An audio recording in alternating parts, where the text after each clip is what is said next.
Il sole ha fatto capolino squarciando la nebbia nel momento in cui il rabbino capo Alexander Meloni ha intonato la preghiera ebraica in risiera, quello che è il momento forse più significativo della cerimonia del giorno della memoria. Una cerimonia che oggi si è svolta secondo un copione ormai consueto fin troppo sotto certi aspetti. Alla deposizione della corona da parte del prefetto, del sindaco e del presidente della regione, seguita da altre, ha risposto la sfilata dei gonfaloni. Quindi il discorso del sindaco di piazza che ha sottolineato il valore del giorno della memoria anche per le nuove generazioni che però in ratto della Pileria oggi non c'erano, seguito da quello del sindaco di Monrupino in rappresentanza del territorio.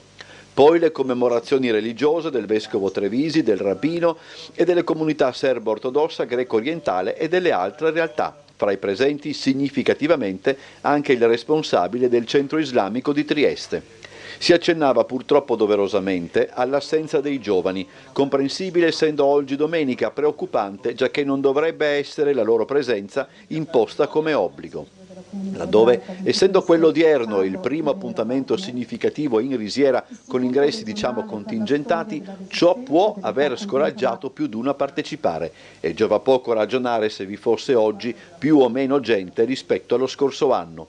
Se dunque da un lato il giorno della memoria impone una riflessione su quanto accaduto e su quanto accade, è anche vero che dovrebbe imporsi una volta per tutte una riconsiderazione della cerimonia, proprio perché di certi atti dell'uomo la drammatica memoria non venga meno.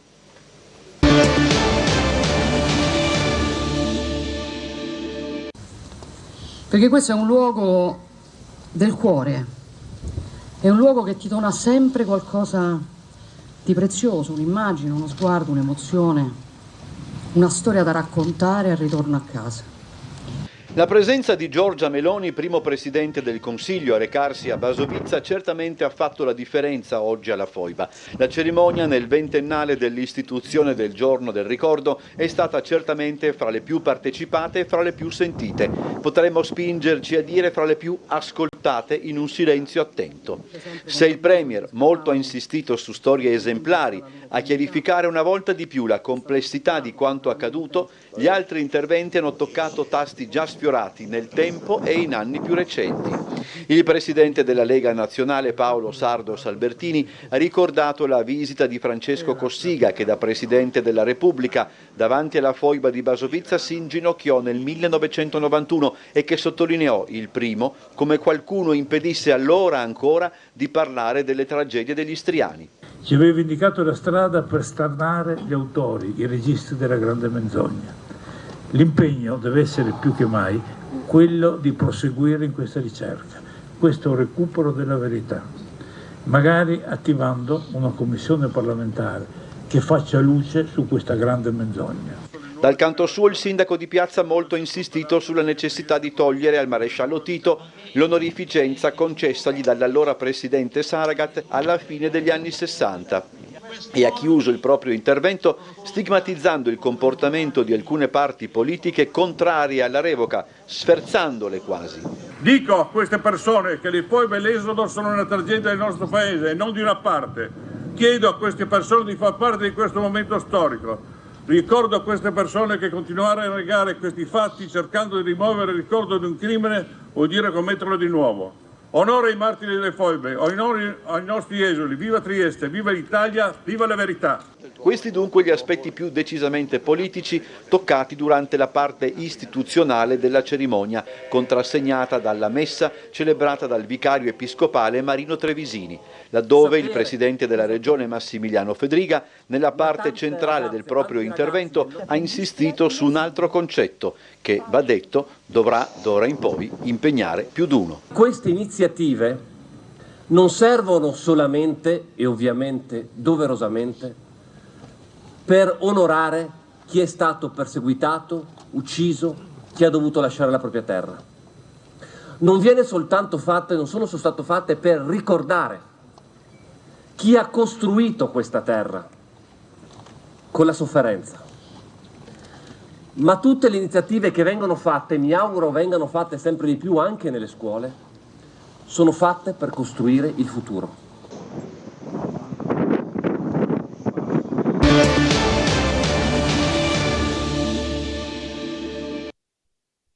Ecco che la bara viene alzata con la massima cura, collocata nella sua copertura di zinco e posizionata con la massima delicatezza, facendo attenzione ovviamente a non scalfire nulla.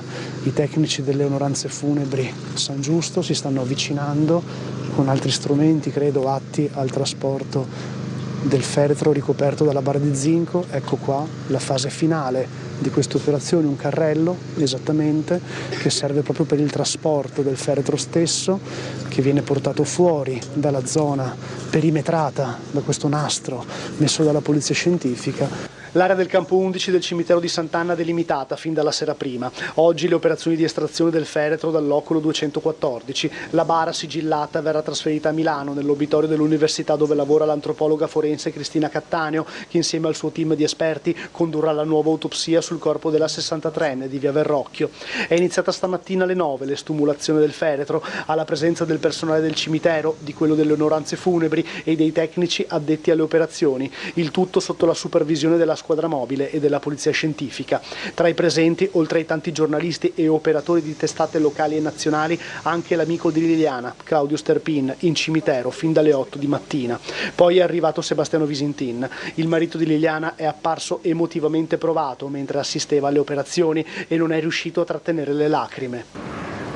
Un momento molto duro. Le operazioni di estrazione della bara sono durate circa mezz'ora. Prima gli operatori hanno provveduto a eliminare tutti i gas presenti nel terreno con una pompa di drenaggio fatta calare dentro all'oculo. Poi è stato agganciato al feretro il verricello per l'estumulazione. Infine la bara è stata chiusa nel vano del furgone delle onoranze funebri e portata fuori dal cimitero sotto la scorta della squadra mobile. Ecco, la bara viene collocata nel vano del furgone delle onoranze funebri dai tecnici addetti e adesso verrà chiuse le porte e si procederà con l'ultima fase, ovvero quella del trasporto.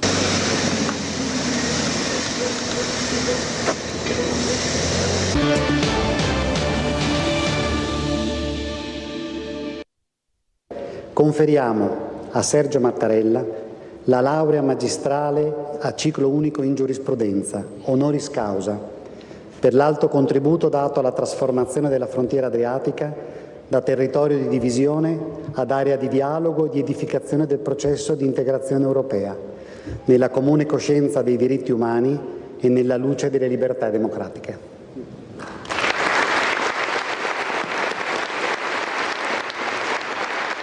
Messaggi di pace, di condivisione, di amicizia e di fratellanza che hanno stretto l'Italia e la Slovenia assieme in un percorso comune, e su questo la volontà di replicare questo messaggio di pace anche ad altri territori oggi in guerra. Questi termini utilizzati oggi nel corso della cerimonia di conferimento per la laurea honoris causa al Presidente della Repubblica Sergio Mattarella e all'ex Presidente della Repubblica di Slovenia Borut Pahor. La cerimonia ha avuto luogo nella sede dell'Ateneo Triestino nell'anno del centenario dell'Università degli Studi di Trieste, che si è così distinta per essere cerniera fra Italia e Slovenia in un ulteriore evento volto a consolidare i rapporti di amicizia tra i due paesi. Ripudio dell'egoismo nazionalistico e anzi l'aver perseguito una politica di riconciliazione retta sulla creazione e sul consolidamento di spazi e simboli dedicati alla memoria collettiva sono alla base della motivazione del conferimento della laurea. Il mondo ha bisogno di pace, stabilità, progresso, e l'Unione Europea è chiamata a dare risposte concrete alle aspirazioni di quei popoli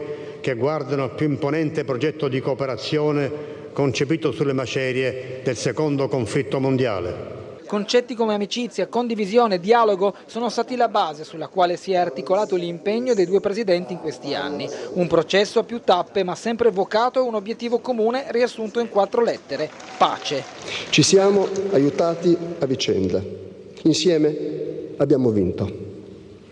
Grazie a te ho cominciato a credere che persino in politica c'è posto per la vera amicizia.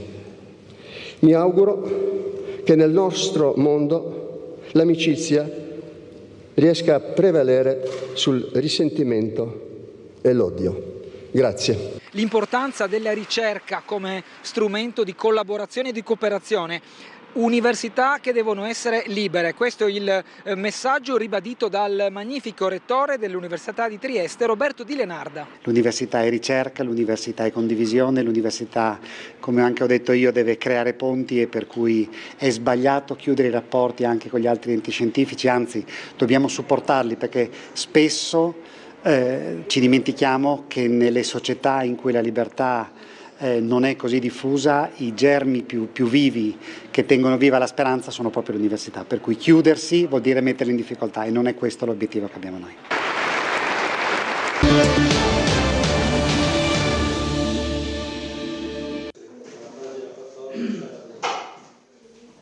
In Friuli Venezia Giulia Fratelli d'Italia si conferma primo partito. Lo schieramento guidato dalla Presidente del Consiglio Giorgia Meloni ottiene il 34% delle preferenze di chi si è recato alle urne per eleggere il nuovo Parlamento europeo. Al secondo posto c'è il PD con il 20,9% dei voti, in crescita rispetto al 2022. Terza la Lega con il 14,9%. Il dato del Carroccio è superiore a quello registrato a livello nazionale e doppia quello di Forza Italia, Noi Moderati, PPE, che guadagna un 7%. Alleanza Verdi e Sinistra ottiene il 6,1%, mentre il Movimento 5 Stelle si ferma al 5,4% in netto calo. In Regione non raggiungono la soglia del 4%, Azione Siamo Europei 3,4%, Stati Uniti d'Europa 3,1%, Pace Terra Dignità 2,8%, Libertà 1,1%, Sud Tirol Force Partei 0,7% e Alternativa Popolare 0,3%. Nella circoscrizione nord-est, quella di riferimento per l'elezione degli eurodeputati, Fratelli d'Italia ottiene il 31,9% e il PD il 25,8%. Più vicino invece il risultato del derby nel centrodestra, con la Lega al 10,2% e Forza Italia al 7%. Dietro Alleanza Verdi e Sinistra al 6,7% e il Movimento 5 Stelle al 5,7%. Fuori dalla soglia di sbarramento Azione, Stati Uniti d'Europa, Sud Tirol Force Partei, Pace Terra e Dignità, Libertà e Alternativa Popolare.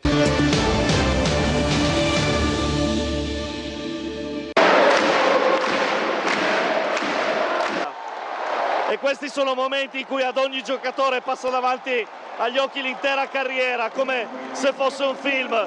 Questi sono momenti in cui ti ricordi di ogni tiro segnato, di ogni errore, di ogni fatica, di una stagione sull'ottovolante finita in gloria. Momenti in cui i ragazzi diventano campioni, momenti in cui 6.000 del Palatrieste vedono la terra promessa. Trieste torna in A1! Trieste ha vinto 83-72 contro Cantù e di nuovo Serie A1. A un anno dalla retrocessione, a un anno da quel momento così difficile, questo abbraccio a centrocampo sigilla una stagione incredibile. Magnifico, magnifico per noi, per questa gente, per questa maglia. Meritiamo di godere. A chi vuoi dedicare questa vittoria? A tutti noi, al nostro gruppo, alla nostra squadra, a chi ci è stato vicino nei momenti difficili. E per voi questa vittoria. La tua esperienza ha portato tanto. Ognuno ha portato qualcosa, un mattoncino, ma questa è una meraviglia del signor Michael Arcieri. C'è stato quel qualcosa in più rispetto all'altra gara, complimenti. Sì, ci siamo guardati allo specchio, abbiamo bisogno di fare due cose, le abbiamo fatte al massimo e allora adesso siamo qua a festeggiare con tutti i ragazzi. Il barba Giovanni Vildera, il pistolero Old Wild West di gara 4, 20 punti nella gara 4 decisiva e così veramente una grandissima vittoria, ve lo siete davvero meritato.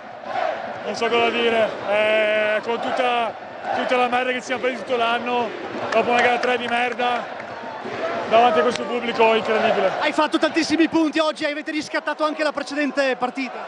Non so cosa dire, sono quello di aver vinto, contentissimo. A chi dedichi la vittoria? A mio papà. Michele Rouzier, l'MVP della finale, il triestino, il playmaker, l'anima di questa squadra, MVP di queste finali promozione, da un triestino a un triestino, da Fedriga a Rouzier, l'MVP di queste finali, il suo marchio su questa serie, Michele Rouzier, pugno alzato verso i tifosi, una dedica alla città e alla squadra. Presidente, una grandissima soddisfazione, Trieste vola davvero. Sì, ma poi devo dire che si è fermata una squadra, non è stata una casualità. Si è vista nei playoff, si è visto col Cantù, una squadra che ha saputo trovarsi, gestire e risultare decisamente superiore alle concorrenti. E di nuovo Serie A1, un grandissimo risultato anche per la regione obiettivamente. E adesso la sfida al prossimo anno, sono orgoglioso ovviamente che da quest'anno la regione è sponsor di Basket Trieste, continueremo questa avventura insieme anche il prossimo anno in A1.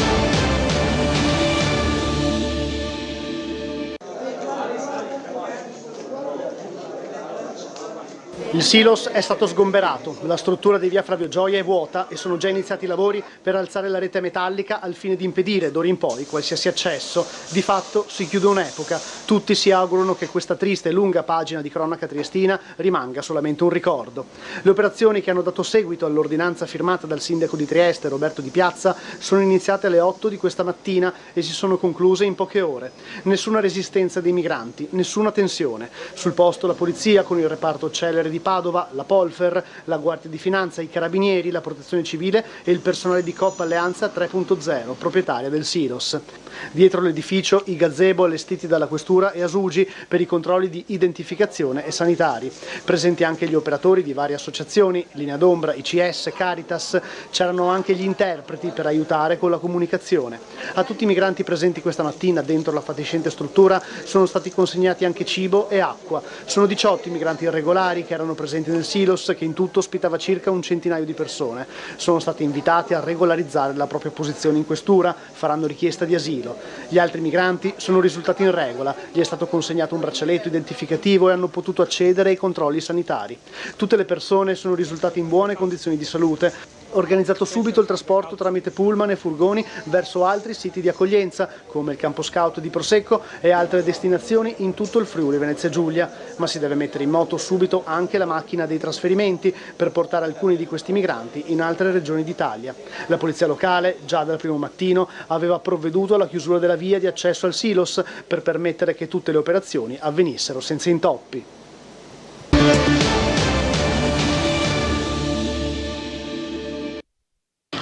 Trieste è una porta aperta ai migranti e a tutti coloro che fanno più fatica. Trieste è una di quelle città che hanno la vocazione di far incontrare gente diverse. E allora mi viene a dire: avete le carte in regola. Grazie. Avete le carte in regola per affrontare questa sfida. Questo è il messaggio forte di Papa Francesco a Trieste, città che ha le carte in regola per affrontare la sfida che la posizione geografica le assegna. Per la sua prima visita a Trieste, a 32 anni da quella di Giovanni Paolo II, Papa Francesco è arrivato in anticipo sui tempi previsti a bordo dell'elicottero bianco decollato dal Vaticano e atterrato in Porto Vecchio. Sono le 7:51, potrebbe essere già l'elicottero di Papa Francesco. Siamo vicinissimi all'elicottero, siamo a un passo. Eccolo Papa Francesco a Trieste. Il pontefice ha poi tenuto il suo discorso sulla democrazia, tema centrale della settimana sociale dei cattolici nel Generali Convention Center, e in questo caso le parole chiave sono state la partecipazione, l'impegno e, in linea con il titolo dell'incontro, il cuore. Prima possiamo immaginare la crisi della democrazia come un cuore ferito. È un incoraggiamento a partecipare affinché la democrazia assomigli a un cuore risanato. E certe forme di assistenzialismo che non riconoscono l'unità delle persone sono ipocrisie sociali. Non dimentichiamo questo. Ma il pontefice ha voluto iniziare con un aneddoto personale. La prima volta che ho sentito parlare di Trieste è stato da mio nonno, che aveva fatto il 14 sul Piave. Ci insegnava tante canzoni. Il general Cadorna scrisse alla regina: se vuol guardare Trieste che la guarda in cartolina. E questo è un... Ha Accolto anche da Marco Cavallo all'uscita dal centro congressi, Papa Francesco si è poi spostato lungo le rive blindate, prima su una Fiat 500, poi sulla Papa mobile biposto, giungendo in Piazza Unità e passando a velocità bassissima, stringendo tante mani e salutando la gente in attesa. Toccante l'incontro con alcuni bambini, cui il Papa ha dispensato baci e carezze. Ancora un bambino, credo, no? Sì, Perché sì, posso sì, vedere confermo. dall'altro megaschermo. Un bacio. C'è ancora un bambino. Sulla fronte anche questo bimbo, un altro ancora. In Piazza Unità la messa, l'Angelus e infine il saluto di Papa Bergoglio a Trieste, a bordo dell'elicottero partito dal Molo IV e in sorvolo su Barcola, il Carso e il Santuario Mariano di Montegrisa. Sta passando proprio davanti al Santuario di Montegrisa, altresì detto formaggino dai triestini, in maniera simpatica, ma il Tempio Mariano, no, proprio inaugurato dal suo predecessore a Trieste, ovvero Giovanni Paolo II, Papa Wojtyla.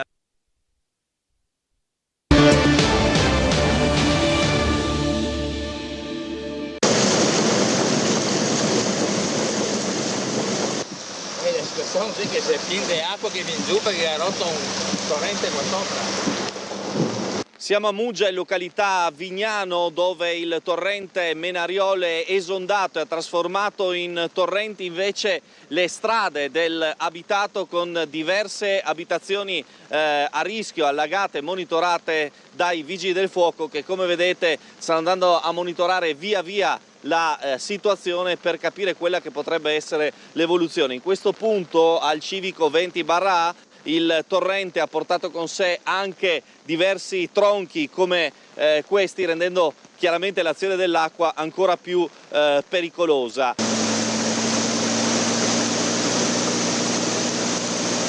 Dietro a noi c'è questa abitazione che è una di quelle che ha pagato lo scotto in modo più pesante. Vedete la signora all'interno del garage con le paratie per tentare di arginare l'invasione dell'acqua. È esondato il vicino torrente. Sì, è esondato qui, questo è il Menariol, è uno dei torrenti che stiamo monitorando, ma sta creando abbastanza problemi. Qua c'è una zona industriale anche qua, con allagamenti, e adesso stiamo aspettando la protezione civile con i sacchi per fare un primo soccorso. Le persone sono monitorate nelle case, sono queste che le abbiamo appena avvisate. I vigili del fuoco sono andati verso su, verso i laghetti delle Noghere. Ci sono altre 2 abitazioni, per adesso non ci sono problemi e quindi hanno comunque il contatto dei vigili del fuoco, qualsiasi cosa arrivano immediatamente. Purtroppo gli auspici del primo mattino non vengono confermati dall'evoluzione meteo. 8 abitazioni vengono evacuate e un anziano in difficoltà viene salvato letteralmente dai vigili del fuoco con l'ausilio di un gommone. Sono state effettuate le evacuazizioni di circa 8 abitazioni, evacuazioni preventive per mettere in sicurezza gli abitanti in zona Menariolo. C'è stato solo un intervento da parte dei vigili del fuoco per la messa in salvo di una persona che aveva bisogno di un intervento sanitario. Al deflusso delle acque le abitazioni sono state di nuovo raggiungibili, per cui le persone sono entrate nelle abitazioni.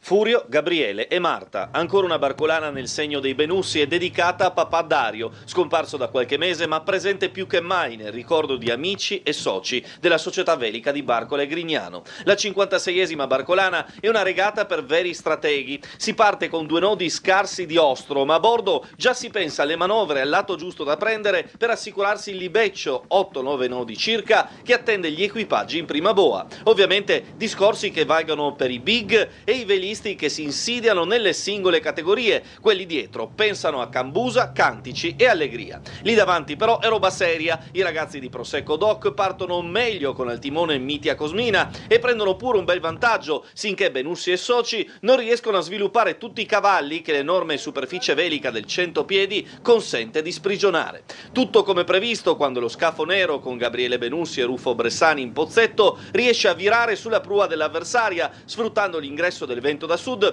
e prendendo un bel vantaggio dopo la virata in boa. Dietro, nella battaglia della prima bolina, sono in tanti ad emergere e in particolare il piccolo scafo giallo MSC che passa quinto alla prima manovra dietro a Generali e Fiamme Gialle. Poi, mentre tutte le altre approcciano le fasi più delicate del cambio di vento e dunque pure di invelatura, ecco la sorpresa. Arca si trova in un buco di vento a largo di Miramare che avvantaggia gli inseguitori. L'enorme distanza fra la barca nera e quella dalla livrea bianca si riduce a poco più di 50 metri. C'è ancora margine? C'è ancora una sfida aperta? Si domandano un po' tutti dai palchi naturali del Carso triestino. In realtà l'interrogativo viene sciolto in meno di 10 minuti. Il vento si stabilizza per entrambe e Arca torna a prendere un vantaggio cospicuo, tagliando il traguardo fra gli applausi in 1 ora e 28 minuti. Onore delle armi allo scafo armato da Claudio De Martis che precede Fiamme Gialle e Generali. Poi il vento rinforza ulteriormente, permettendo alla flotta, dove molto spesso il vero obiettivo è concludere la regata, di avere la soddisfazione del caso.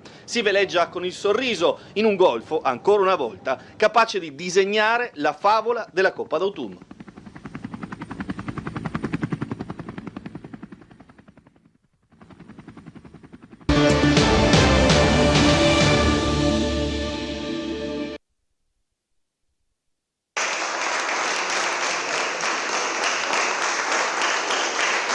Sono passate da poco le 5 del pomeriggio. Nell'aula del Consiglio Comunale, con la sola maggioranza presente, parte l'applauso. La delibera sulla proposta di project financing per la riqualificazione del Porto Vecchio, avanzata dal gruppo Costim, è approvata. Come non essere soddisfatti, insomma, è una gioia veramente, lo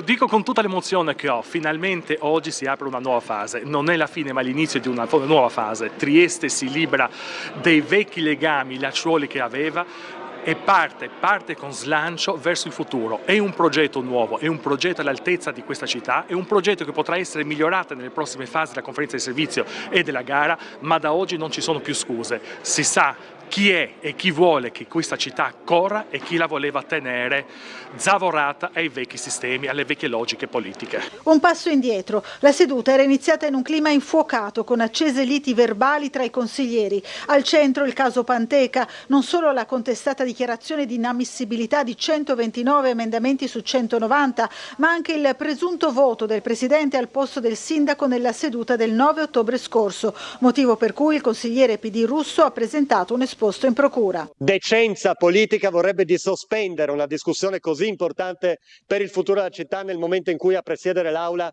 è una persona che si è macchiata di comportamenti indegni. Bocciata la richiesta del capogruppo di Adesso Trieste, la terza di sospendere i lavori. Tutti i consiglieri d'opposizione escono dall'aula per protesta. Siamo al primo intervento. Non ci sono prenotazioni, passo. I lavori proseguono dunque con la sola maggioranza che vota e respinge gli emendamenti restanti dopo la seduta precedente. Alla fine la delibera, definita storica in quanto deciderà il futuro della città per i prossimi 50 anni, passa all'unanimità tra gli applausi. Oggi abbiamo approvato una delibera importante, si parla del futuro di Trieste. Guardate che questa è un'opportunità che non aveva nessuno. Io sono stato a Puerto Madero, sono stato ad Amburgo, sono stato a Barcellona. Quello che faremo a Trieste sarà qualcosa di straordinario per lo sviluppo non solo della nostra città ma anche della nostra regione e a questo punto anche del nostro paese.